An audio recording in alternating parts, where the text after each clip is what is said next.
నమస్తే, జే న్యూస్కు స్వాగతం. నా పేరు మన్మధరావు. ఈరోజు వార్తల్లోని వివరాలు. తుఫాను బాధితులను ఆదుకోవడంలో ప్రభుత్వం విఫలమైందని మాజీ మంత్రి తెలుగుదేశం నాయకులు కిండి కళా వెంకట్రావు పట్టణ తెలుగుదేశం పార్టీ కార్యాలయంలో పాత్రికేయులతో అన్నారు. ఈ సందర్భంగా ఆయన మాట్లాడుతూ కాంగ్రెస్ పార్టీ ఎంతసేపు ఆంధ్రాలో జగన్, తెలంగాణలో టీఆర్ఎస్తో పొత్తులు పెట్టుకుని రాబోయే 2014లో తమ యువనేతను పీఎం చేయాలనే ఆలోచనలో ఉందే తప్ప శ్రీకాకుళం జిల్లాలో తుఫాను బాధితుల గోడు పట్టించుకునే నాదులే లేదని ఎద్దేవా చేశారు. ఈ సమావేశంలో మాజీ శాసనసభ్యులు గుండా అప్పల సూర్యనారాయణ, తెలుగుదేశం పట్టణ పార్టీ అధ్యక్షులు మాదారపు వెంకటేష్, కోరాడ బాబుతో పాటు పలువురు నాయకులు హాజరయ్యారు.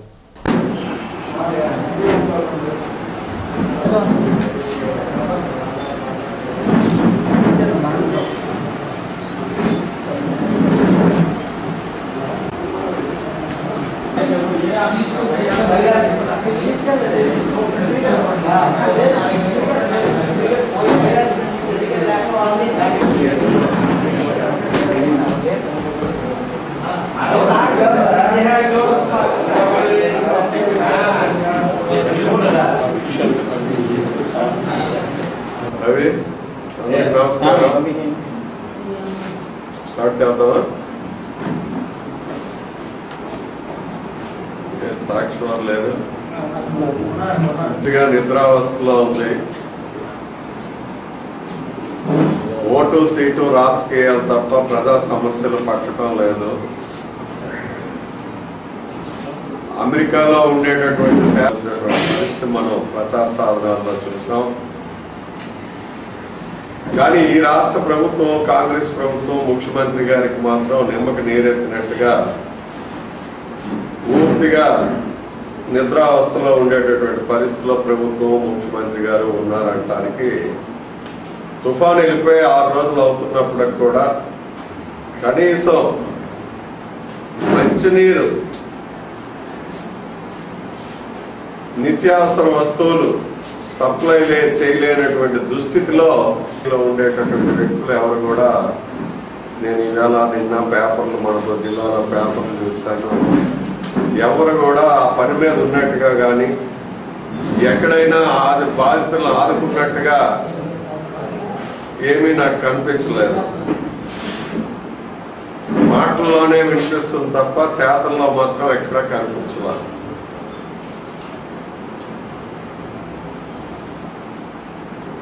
నాలుగు మండలాల్లో రాష్ట్రం మొత్తం మీద 225 సెంటీమీటర్స్ వర్షపాతం ఉంటుంది అని ఎక్స్పెక్ట్ చేశారు.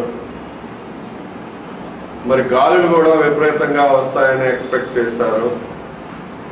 ఏదో భగవంతుడి దయ వల్ల మనకి 6 మండలాలు బాగా ఎఫెక్ట్ అయినటువంటి ఈ జిల్లాలో, ఈ రాష్ట్రానికి 6 మండలాలే ఎఫెక్ట్ అయ్యి ఒరిస్సాకి వెళ్ళిపోయినటువంటి పరిస్థితి వచ్చినప్పటికి కూడా ఈ 6 మండలాల్ని సరైనటువంటి పద్ధతిలో ఆదుకోలేకపోవడం చాలా శోచనీయం.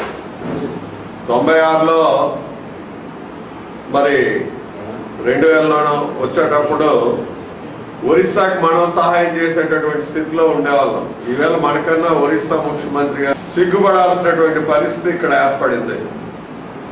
రేపు రాబోయే రోజుల్లో కూడా ఓటు సీటు కోసం ఈ రాష్ట్రాన్ని మరి బియ్యం దంచినట్టుగా రాకులు పెట్టి దంచేస్తున్నారు తప్ప ఈ రాష్ట్ర అభివృద్ధికి ఓటేసినందుకు ఎక్కడ పనిచేసే దాఖలాలు ఢిల్లీలో ఉండేటటువంటి కాంగ్రెస్ పెద్దలకు కానీ, రాష్ట్రంలో ఉండే కాంగ్రెస్ పెద్దలు కానీ పట్టించుకోవడం లేదనడానికి ఇది ఒక నిదర్శనం.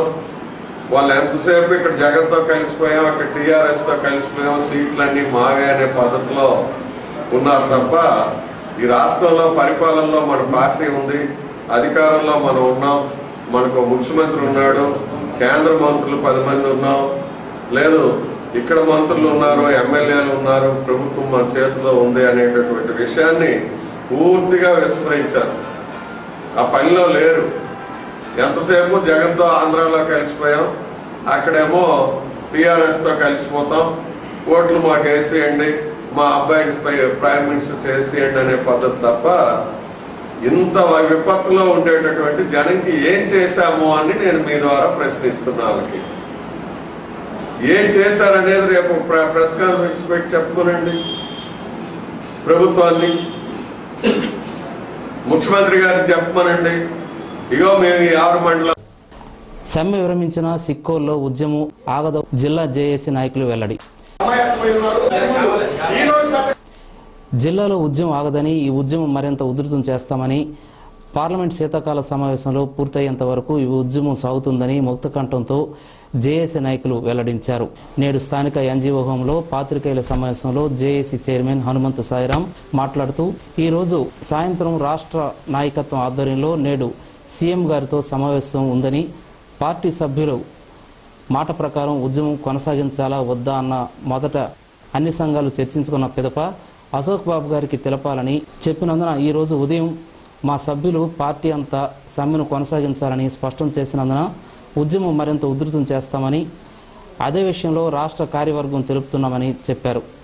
తప్పనిసరి పరిస్థితుల్లో సమ్మెను తాత్కాలికంగా విరమించాలా, రోజువారీ ఉదయం 8 గంటల నుంచి 11 గంటల వరకు, సాయంత్రం 4 గంటల నుంచి 8 గంటల వరకు ప్రభుత్వ కార్యాలయాల వద్ద మా యొక్క నిరసన వ్యక్తం చేయడం జరుగుతుందని, అదేవిధంగా 79 రోజులు మేము చేసిన ఈ ఉద్యమంలో ప్రజల భాగస్వామ్యం ఉన్నందువల్ల మేము ఈ ఉద్యమం ఇన్ని రోజులు కొనసాగించగలిగామని, అదేవిధంగా వారు కష్టాలు ఉన్నప్పుడు మానవతా దృక్పథంతో తుఫాను ప్రభావిత ప్రాంతాల్లో తాము చేయూతనిచ్చామని తెలిపారు. ఏది ఏమైనా ఈరోజు సాయంత్రం సీఎంతో చర్చల అనంతరం తమ భవిష్యత్ కార్యాచరణపై పూర్తి స్థాయిలో కార్యాచరణ ప్రణాళిక రూపొందిస్తామని తెలిపారు. అదేవిధంగా జామి భీమశంకర్ మాట్లాడుతూ, విద్యా సంస్థలు అందరూ తాము కొనసాగించడానికి నిశ్చయించుకున్నామని, అదేవిధంగా తిరుపతిలో సోనియా గాంధీకి సమాధి కట్టిన విషయమై ఆ కార్యక్రమంలో పాల్గొన్న వారిని కఠినంగా శిక్షించాలని చిరంజీవి కోరటం సమంజసం కాదని, మీకు కూడా ప్రజల హృదయాల్లో ఎప్పుడొకప్పుడు సమాధి కట్టారని ఇది గుర్తు తెచ్చుకోవాలని అన్నారు. విజయనగరం జిల్లాలో 1000 మంది స్టూడెంట్లు వివరాలు ఇప్పటి వరకు వారి జాడ తెలియలేదని, దీన్ని తీవ్రంగా ఖండిస్తున్నామని, ప్రభుత్వం వెంటనే దీనిపై చర్యలు తీసుకోవాలని కోరారు. ప్రెస్ క్లబ్ అధ్యక్షుడు కొంకె వేణుగోపాల్ మాట్లాడుతూ, పార్లమెంట్ సమావేశాలు ముగిసేంత వరకు ఉద్యమం ఆగదని, ఎన్జీఓలు మరింతగా తమ ఉద్యమం కొనసాగిస్తారని తెలిపారు. అదేవిధంగా చిరంజీవికి తిరుపతిలో సమాధి లేదని, బాధపడితే శ్రీకాకుళం డే అండ్ నైట్ వద్ద అతనికి సమాధి కట్టేందుకు సిద్ధంగా శ్రీకాకుళం జేఏసీ ఉందని ఎద్దేవా చేశారు. జేఏసీ కన్వీనర్ ఉమామహేశ్వరరావు మాట్లాడుతూ, రాష్ట్ర కార్యవర్గం నేడు సీఎంతో సమావేశం అవుతుందని, సీమాంధ్ర ప్రజానికం చేస్తున్న ఉద్యమం వల్ల ఉద్యోగులు ప్రజలు ఎన్ని కష్టాలు పడుతున్నారో, అదేవిధంగా రాజకీయ నాయకులు చేస్తున్న వట్టి డ్రామాలు, ప్రజల డబ్బులతో తుఫాను పీడిత గ్రామాల్లో రాజీ డ్రామాలు చేసిన నాయకులు విమానాల్లోనూ ఏసీ బోగీల్లోనూ ప్రయాణించడం మన రాజకీయ నాయకులు డ్రామాలు ప్రజలు కూడా గమనిస్తున్నారని, రాబోయే ఎన్నికల్లో వారికి గుణపాఠం చెప్పక తప్పదని అన్నారు. ఈ కార్యక్రమంలో దుప్పల వెంకట్రావు, జయరాం, గీతా శ్రీకాంత్, కాళీప్రసాద్, కిల్లారి నారాయణరావు, ప్రకాశరావు, పొన్నాడు వెంకటరమణతో పాటు పలువురు జేఏసీ నాయకులు పాల్గొన్నారు. రాష్ట్రపతి పాలనతోనే తెలంగాణ ఏర్పాటు. ఆంధ్రప్రదేశ్ విభజన విషయంలో యూపీఏ వ్యవహరిస్తున్న తీరును బీజేపీ అగ్రనేత ఎల్కే అద్వానీ తప్పుపట్టారు. ఏపీలో ఇప్పుడున్న పరిస్థితుల రీత్యా రాష్ట్రపతి పాలన పెడితే తప్ప తెలంగాణ రాష్ట్రాన్ని ఏర్పాటు చేయలేమని ఆయన స్పష్టం చేశారు. బుధవారం గాంధీనగర్కి వచ్చిన అద్వానీ ప్రత్యేకంగా తెలంగాణ అంశాన్ని ప్రస్తావించారు. ఒక ప్రాంత ప్రజలు ప్రత్యేక రాష్ట్రాన్ని కోరుకుంటున్నారని, ఆ రాష్ట్రం ఏర్పాటు చేయాలంటే అందుకు మిగతా ప్రాంతాల్లో పరిస్థితులు అనుకూలంగా లేవని అన్నారు. ఇప్పుడున్న పరిస్థితుల్లో తెలంగాణ ఏర్పాటు సాధ్యం కాదని తేల్చి చెప్పేశారు. రాష్ట్రపతి పాలనతో తెలంగాణ వస్తుందని అన్నారు.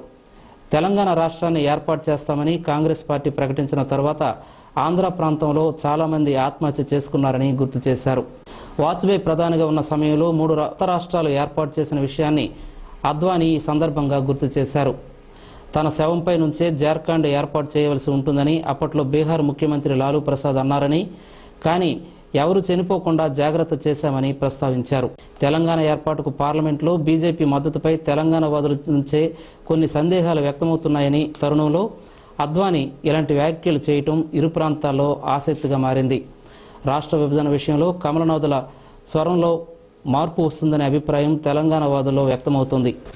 ఆమదాల వలస రాధాకృష్ణపురం గ్రామంలో గో సంరక్షణ కేంద్రంలో అనూహ్యంగా మృతి చెందుతున్న మూగజీవాలు. గత కొద్ది రోజులుగా సంరక్షణ కేంద్రంలో ఉంచిన గోవులు ఒక్కొక్కటిగా మృతి చెందడంపై జే న్యూస్ ప్రత్యేక కథనాలు ప్రసారం చేసింది. మెరుగైన వైద్యం, దానా, ఇతర పోషక పదార్థాలు పశువులకు అందక మృతి చెందుతున్నాయి. పరిసర ప్రాంత ప్రజలు కలుషిత వాతావరణంతో ఇబ్బంది పడుతున్నారు.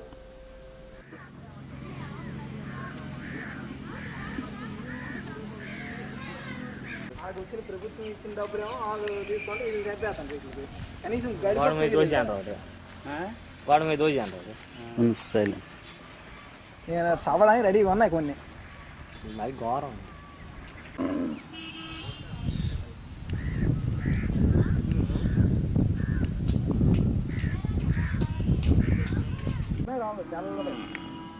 మంచి ఆవులు రా తిప్పి పడేస్తాను. మంచి జెర్సీలు ఉన్నాయి.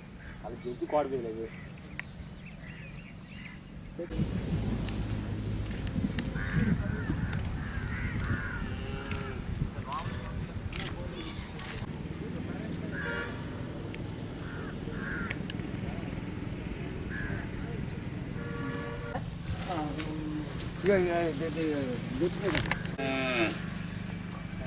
కనీసం వెలగే ఉంటున్నారు. వేడి అంటే వేడి పోతుంది.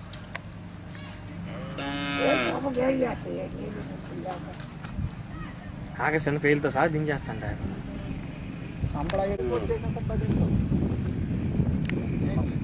ఇక్కడ యజమాని ఎవరు?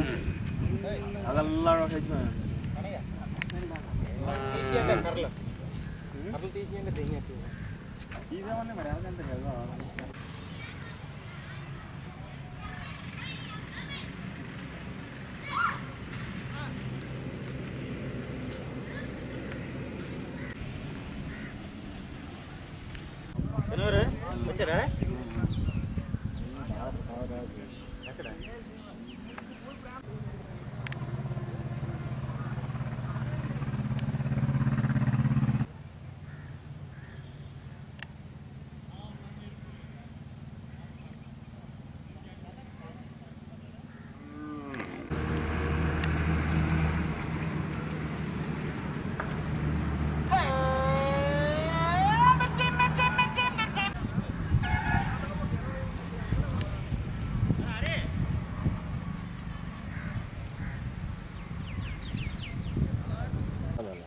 సైలెన్స్.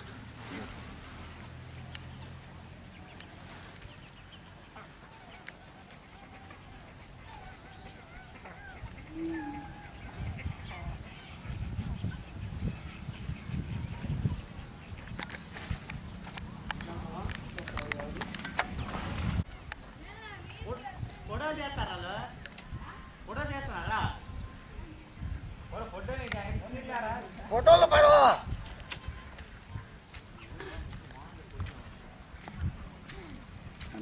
డబ్బు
అంతే కదా?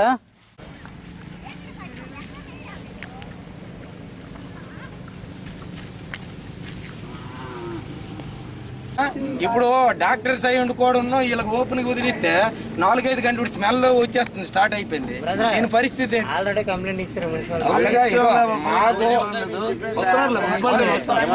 ఎవరి కంప్లైంట్ వాళ్ళు ఇచ్చుకుంటారండి. కంప్లైంట్ ఇచ్చాము, మున్సిపాలిటీ కంప్లైంట్ ఇచ్చాము. ఇప్పుడు వాళ్ళు వస్తున్నారు. ఇక్కడ రియల్ గా ఓపెన్ పడిపోయి ఉన్నాయి కాబట్టి ఇక్కడ ఇదేటి కాదు, రియల్ గా జరుగుతుంది. సైక్లోన్ వల్ల పడిపోయినాయి. ఏటి వల్ల పడిపోయి గవర్నమెంట్ సీజ్ చేసిన వెహికల్స్ ఇక్కడ వస్తుంటాయి. అర్థమైందా?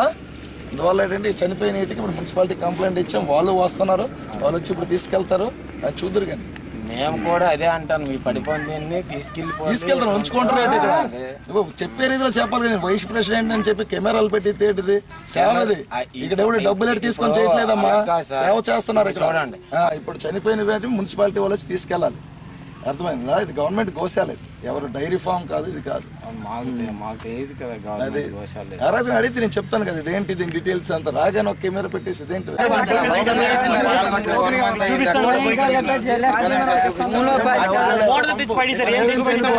తీసేసి బాత్మని చెప్పేసి నేను చెప్తున్నాను. ఈనాటి జే న్యూస్ వార్తలు ఇంతటితో సమాప్తం. తిరిగి జే న్యూస్ బులెటిన్లో కలుద్దాం. చూస్తూ ఉండండి ప్రతి దృశ్యం ప్రజాపక్షం జే న్యూస్.